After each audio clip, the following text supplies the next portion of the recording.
I trust the process. It just doesn't make me feel good when I put together kind of the first time estimate. Yeah. You know? Yeah. It's like selling a freaking space shuttle, right? Like I don't know the first thing about a space shuttle, but I'm going to better get ready to sell one because you're not ever going to put one in until you sell one. Exactly. Hey everybody, welcome to the Make Trades Great Again podcast. Andy and Eric. Andy, how you doing, buddy? I'm not doing too bad. Just right on. Moving in here. We got holidays coming up. We're recording this just before the Christmas holiday and New Year's. Yep. So I'm trying to think. I think this is going to come out maybe the first week of January, maybe the second. I don't know why I even bring that up because I don't know the answer. It's not important. It's going to come out in the future. Yeah, we're talking in the past. That's right. As it would have to be all the time, I guess. Hey, because it's the end of the year. Yeah. Kind of looking back, and I don't want to be like, oh, let's look back on the year and do one of those. We just kind of did that with Tim and John, and it was a cool conversation. I thought I had fun. Yeah.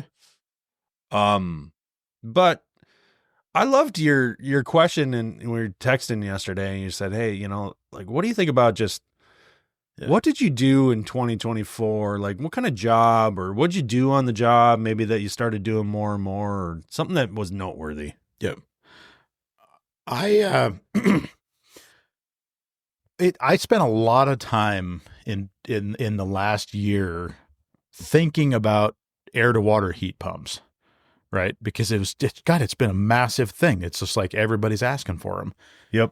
Or everybody's asking, can you do it? Right. And I hadn't done it previous, and you hadn't either until just Are you recently. saying customers are asking, or just everybody's like, just kind of in general, we're unsure of the tech? That's exactly that. And so customers are reaching out to me. We've serviced their boilers for years, or we've put their boiler in, whatever it is. And they're like, hey, can you do this? Is this like a thing? Yeah. And because we can't find anybody that knows anything about it, and I'm like, it's a thing. I haven't done it. And so I would say for me personally, like on a personal level, one of the largest accomplishments that I've done that like has like cleared my head about, well, is that going to work? Is putting in that Viessmann heat pump. Yeah. You've done two of them now. I've only done the one. But it's nice. You helped me with it. Right. But I think you'd agree. It's really nice to be able to go, yep, I've done that. I know what's involved here. You've kind of bounced through some of the hurdles. You've touched all the pieces. Well, yeah. Anytime you do something new is a lot of unknowns, right? The details. Yep. Right.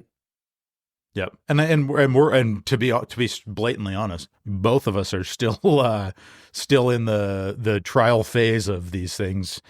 Is it going to work? What's going to happen when it's 15 below zero? In your case, you got a gas backup.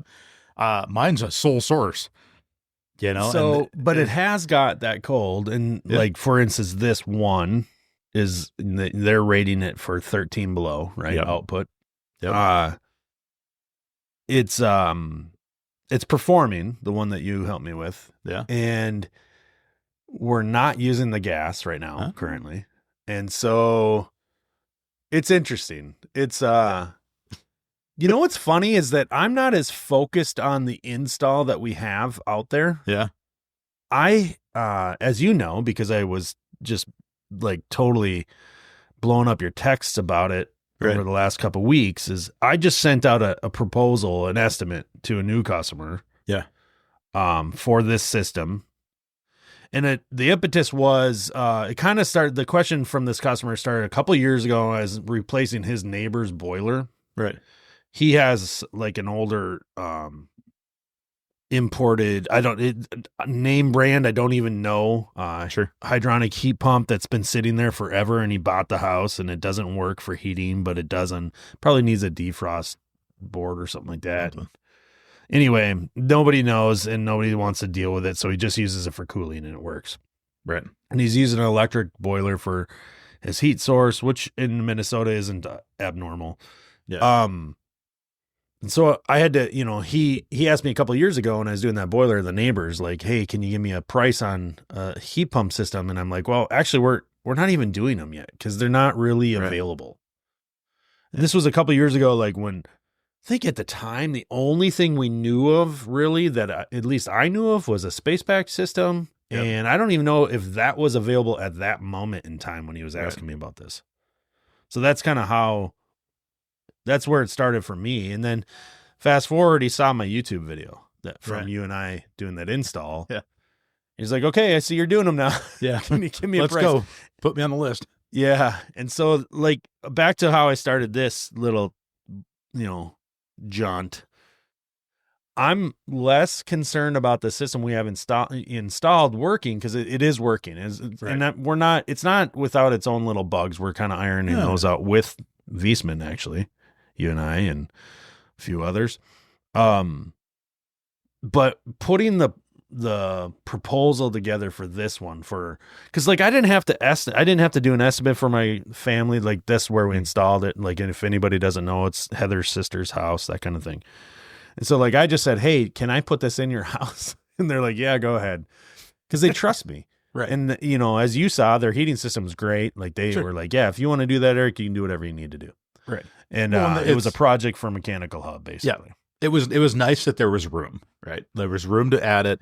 It wasn't like an under the stairs mechanical closet where we didn't have to make anything fit, not just like space wise, but like it was set up for this. Like it was a perfect drop in. Hey, now you have a heat pump. Yeah. Yeah. But putting that proposal, that estimate together was nerve wracking. Like it kind of always is the first time you use a piece of equipment you're not exactly experienced with, or like, the deal. I don't know. Maybe I just am getting in my own way about that, but I trust the process. It just doesn't make me feel good when I put together kind of the first time estimate. Yeah. Yeah. It's like selling a freaking space shuttle, right? Like I don't know the first thing about a space shuttle, but I'm going to better get ready to sell one because you're not ever going to put one in until you sell one. Exactly. It made me, it's funny you say it that way. That's what I was thinking is like, I just have to get out there and do it. Yeah. But in order to do it, you have to sell it. Like, so like kind of more relatable for me is when I started selling Wiesman boilers. Mm-hmm. I wanted so badly to install one of those CU3As, the big floor standing refrigerator looking thing. Yeah. Because I read all the information about it. I read the manual. I'm like, man, this thing is freaking amazing. Like, holy cow. And so I sold my first one, but at a really discounted price. Right. And it was solely so I could get an installation under my belt. Yeah. It worked out. Everything was great. I mean, I covered my costs and made a little bit but honestly, not like you should have. Yeah. Not like I should have, because I had a lot to learn from that first install. Yeah. And that's fine. I decided to do that personally. Yeah. And it worked. And I'm so happy because, since then, I know for a fact that I've installed more than anybody here in the state of Minnesota, for sure. Right. Or at least I've bought more than anybody else. You know what I mean? Right. Yeah. I've got a couple of projects on the books right now that are in design phase, if you will. Yeah. On new tech that I am not yet comfortable sending the price on. And it's hard, isn't it? And they're controls jobs. Right. Yeah. And you need to stop that. But you know what? I sold the last sets of controls. Everything has worked fine for the last 12 years. And now the product's obsolete and I can't get the parts for it anymore. And so both of them technically are about ready to fail. You're not technically on the hook. No, I'm not. However, I'm on the hook on the sense that I know that I could go to both of these customers who I've already told, hey, FYI, this stuff is on the way out. At some day, I'm going to come in and tell you that this doesn't work anymore. Right. Yeah. So we should be ahead of this so that it's not an issue. Yep. And both of them have said, okay, well, just let us know how much. Right. And now it's back. That's the immediate, I wish you would have thought about it. Well, when you have that conversation, speaking of and it's a little off topic, but it's a conversation I just had this week. So it's fresh in last week, it's fresh in my mind. When you have to tell somebody this is obsolete. This isn't supported anymore. I'm not talking about like an old heating system or something like that. That comes up all the time. Yep. But I had a customer, or I had a person call me. They're fans of the videos and stuff like that. So, and they saw me working on Kyle's place, and they're like, "Oh, you're in Minnesota, right?" And so we get that whole scenario where the guy's like, "I'm going to give you a call." And then you answered the phone. I was thinking it was going to be somebody else. I'm like, "Dude, it's just me, you know?" Like, Right. and he's like, "I got this system." I go and I take a look at it, and it's a slant fin Lynx, Yeah. which is not supported. Odd, crazy odd heat exchanger design. Yeah, it's kind of like a Weil McLean Ultra. Yeah, kind of ish. Yeah, and Was it the cylinder shaped heat exchanger? Like no, round, it looks a vertical? lot like it looks it.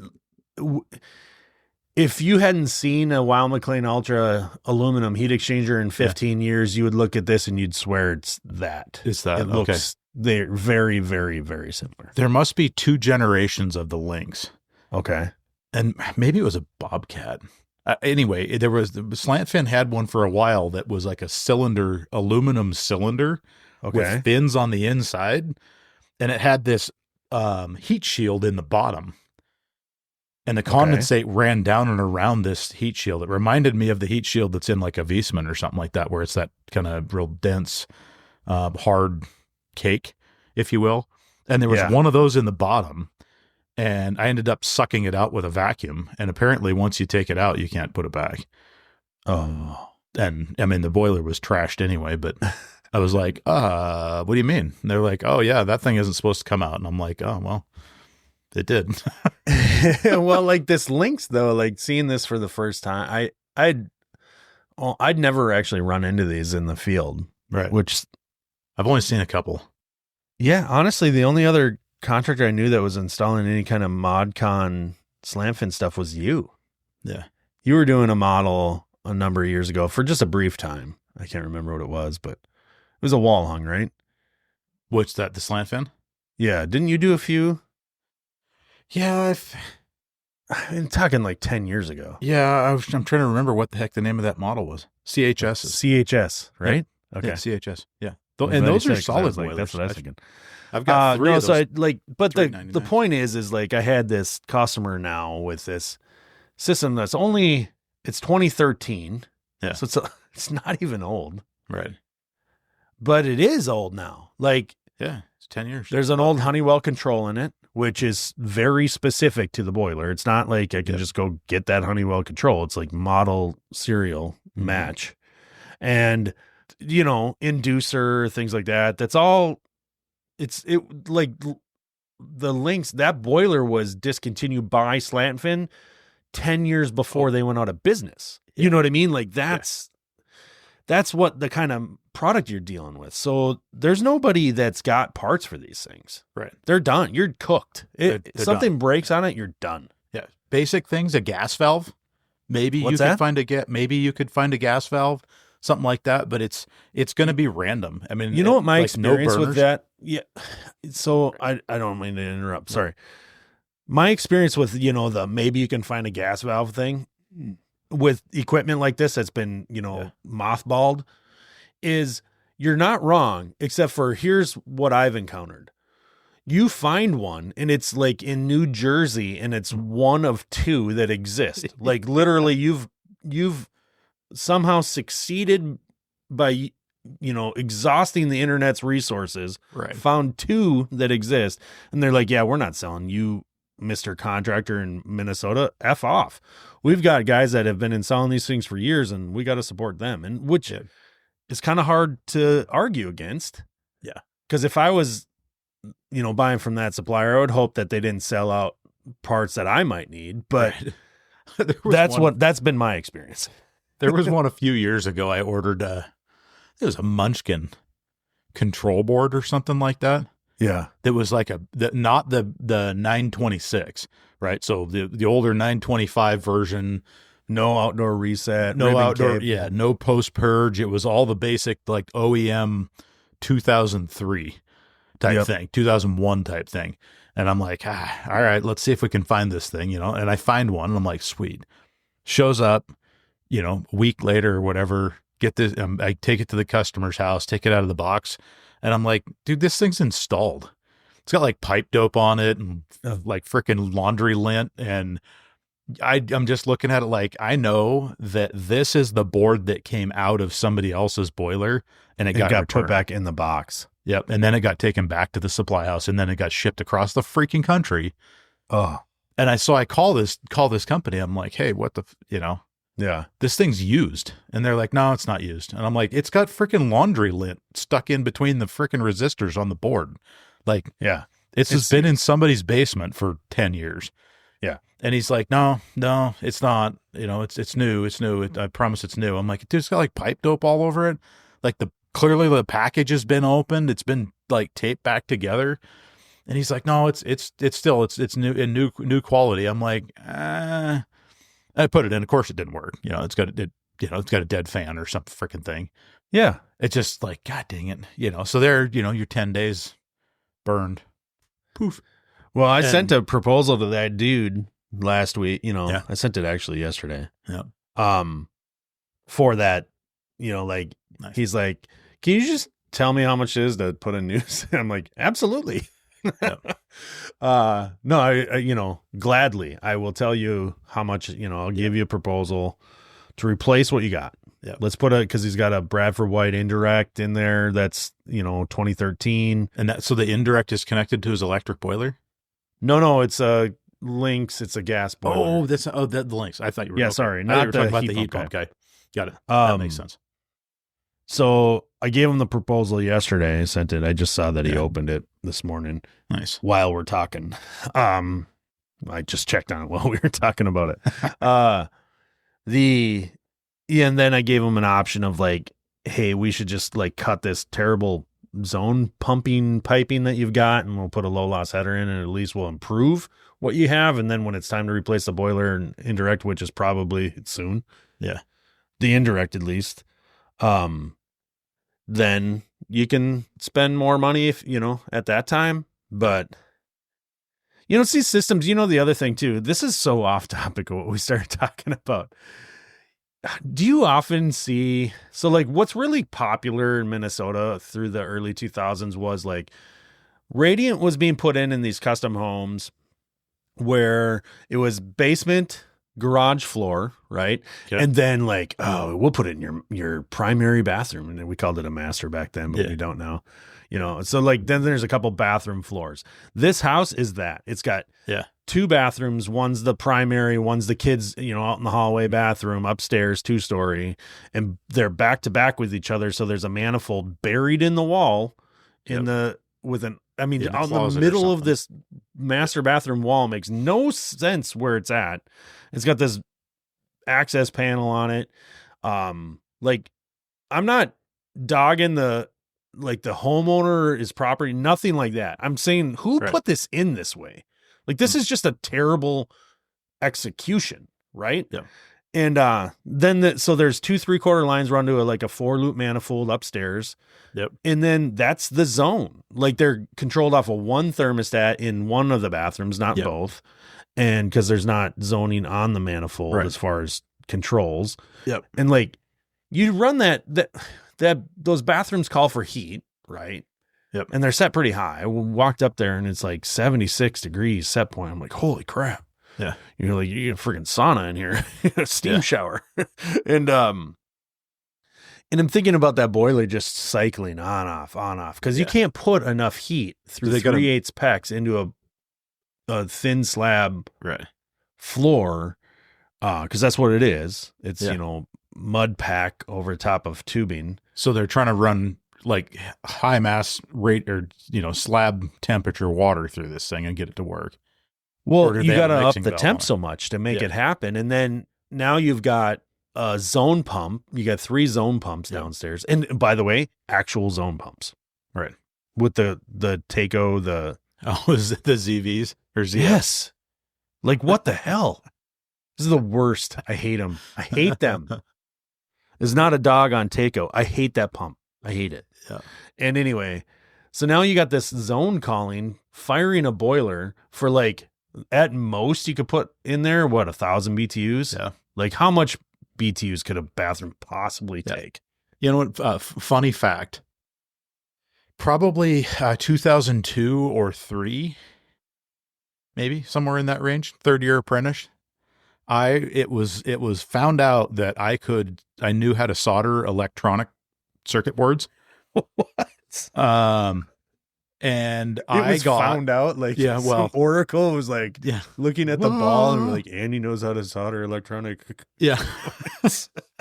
One of our service techs, the older service techs, was like, I have all these Taco Zone priority pump control boards.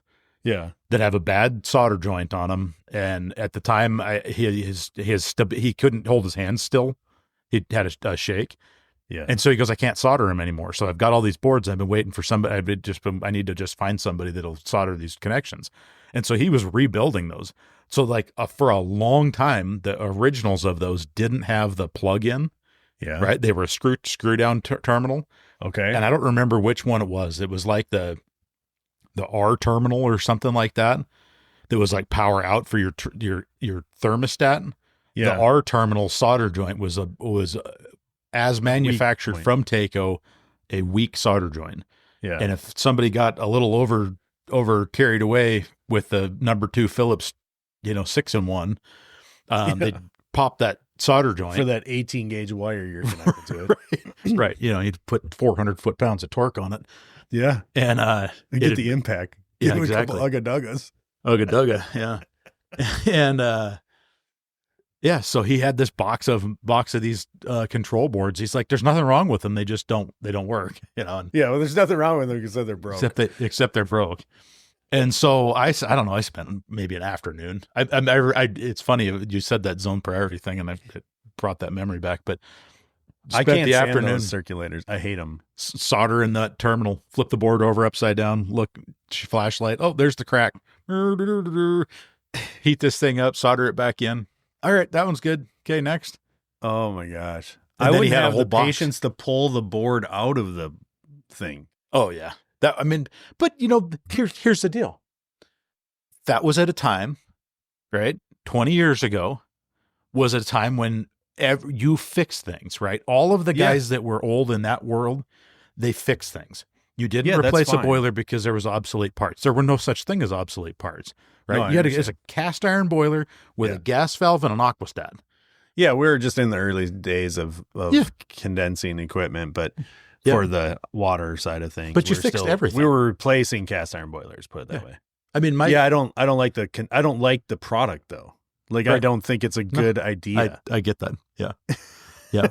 I was going through, and this has come up on the podcast a couple of times. I bought this like tote, this big, huge crate of crap. That's what I'm going to call it. Yeah. I was going to call it something else, but whatever. It's a family friendly show here, bud. I bought this bucket of stuff.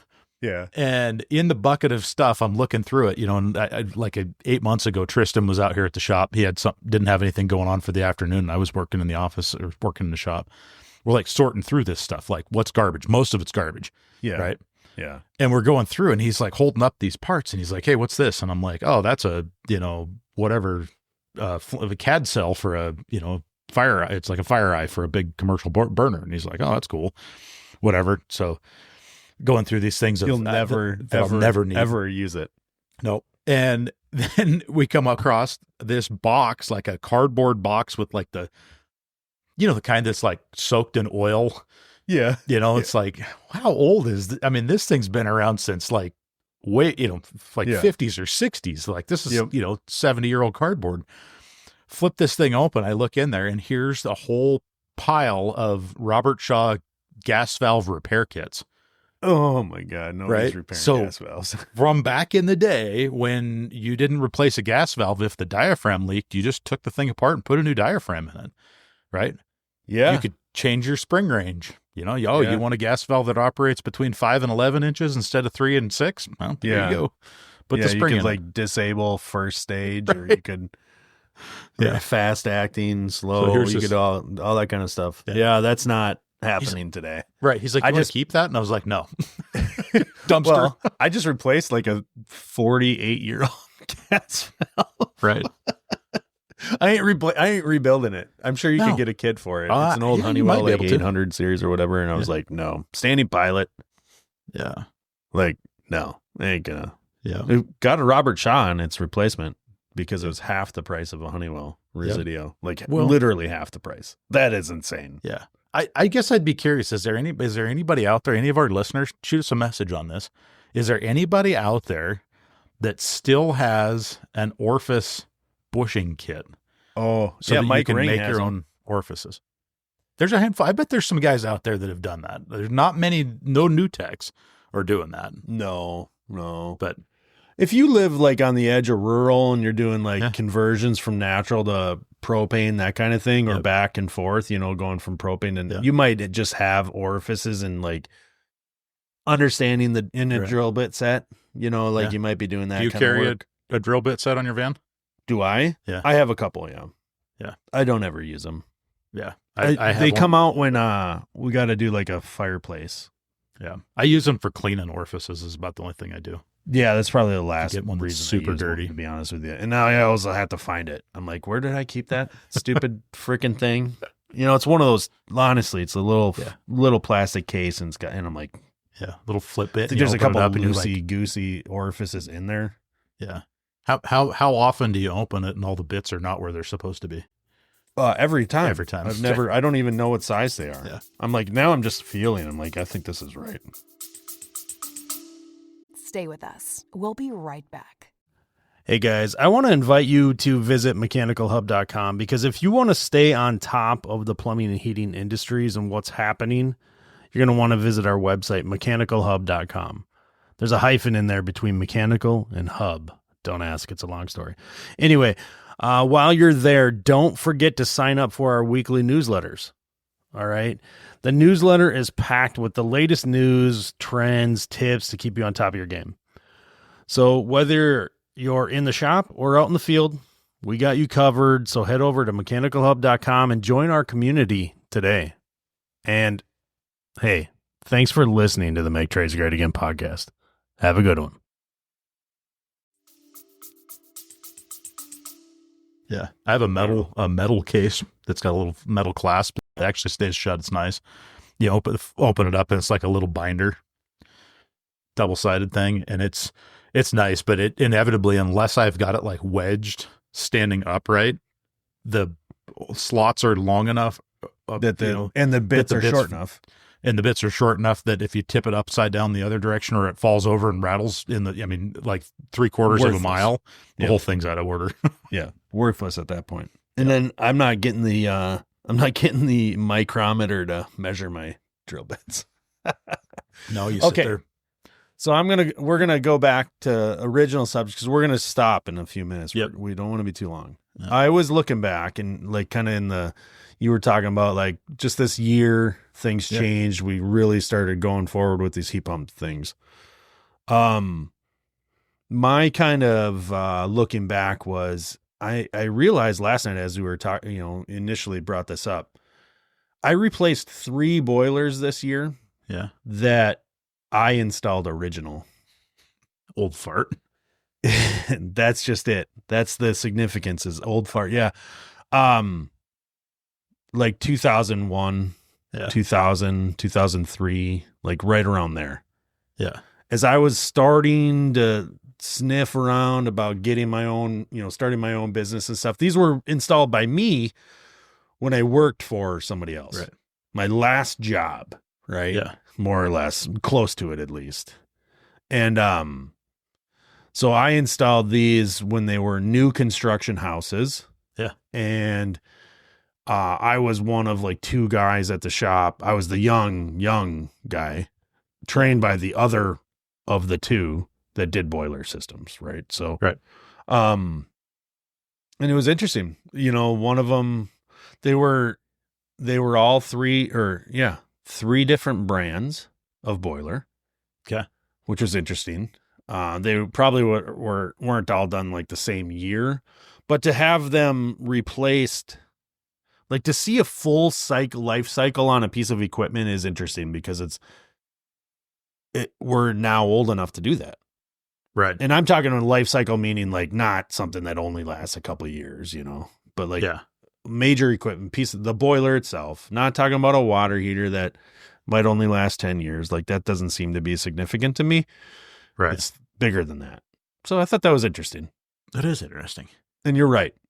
It's because I'm old. It's because I've been doing this long enough now that I can actually walk into mechanical rooms years and years later, obviously, and be like, wow, this looks familiar. Like, oh my gosh, I installed this. Yeah. What's interesting is when you look at some of those and you go, oh, I installed that for someone else. Yeah. Yet here I am. Yeah. Yeah. Here I am, not them. Right. Not on behalf of them. Yeah. And inevitably, this is the case. I've done this regardless of whether I'm replacing something I installed originally or I'm just seeing it for the first time many years later. Yeah. I look at it and I go, yikes, who installed it? Right? Come on. Yeah. Is Andy going to admit to that, everybody? Is Andy going to admit, like, if he walks into a mechanical room right now from a job he did 20 years ago, is he going to be like, ick? Or is he going to be like, wow? So I want to know. What's your thought? There's a few that I walk in and I'm like, ooh. Yep. I didn't know. Okay, thank you for being honest. I didn't know what I thought I knew. Yeah, I know. Well, we weren't working with the same, set of knives, right? Like we just didn't have. You're always going to build on your skill, and you're going to do something different today than you did probably 2 or 3 years ago. Well, and I think the reality of that is that we've spent, you and I both have spent at least the last 15 years, right, refining a process that we already basically knew how to do. Yeah. We haven't changed like what we're doing. We're just changing how we do it to a more efficient or more effective way. And it's all about, realistically, if you think about it, that slant fin Lynx boiler, right? Yeah. Super basic. Didn't have a cycle counter, didn't have an hour counter, whatever. Yeah. So you started installing lock and bar, right? Yeah. Very first boilers on the market to really easily display how many cycles, how many hours, how long it's ran, that kind of thing. And so I remember early conversations with you and I, way pre-Viessmann, right? Cycle counts. Looking at it and go, oh yeah, I got this boiler with, 58,000 cycles and, 29,000 hours, and you're like, oh, that's freaking cool. You do the math and that's like two hours a cycle, and then we fast forward to today, and I open the app on my Viessmann account and look at your one free app, by the way, 65 boilers or whatever that I go, oh, that one's at, 12 minutes and 38 seconds runtime. Yeah. Huh. On heat. Or this one's at 2 hours, 54 minutes. Right. And you're like, whoa, we sized that one like exactly so freaking perfect. Yeah. It's amazing. Yeah. It's exciting to see that too. Like even just that detail. Yeah, exactly. And so, things have changed a lot. We've gotten richer. No, the reality is we've learned the importance of the components that we thought were too expensive. We weren't going to install because we didn't understand their importance. Yep. That's what it comes down to, really. If you think about it, it's understanding, like you said, like you were exactly dead on. We've learned so much, right? But part of that learning had to be like, I'm going to trust what these people are saying. I should install this component that costs $500 when I didn't, the low loss header. Yeah. And now I look at it and be like, can you imagine doing a job without one? Yeah. I'm like, oh, God, what am I putting this in a double? What is this, a ghetto? I shouldn't have said that, probably. I know. It's not very nice. No, it's just like you understand the importance of things, and it then becomes like you're not going to compromise on it. Yeah.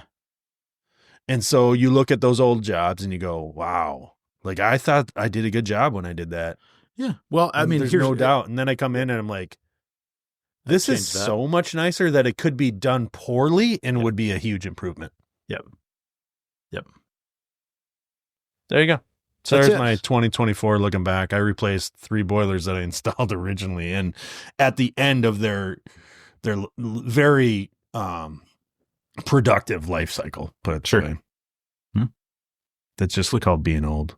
It's well, all dude, about being old. We're at the end. right there.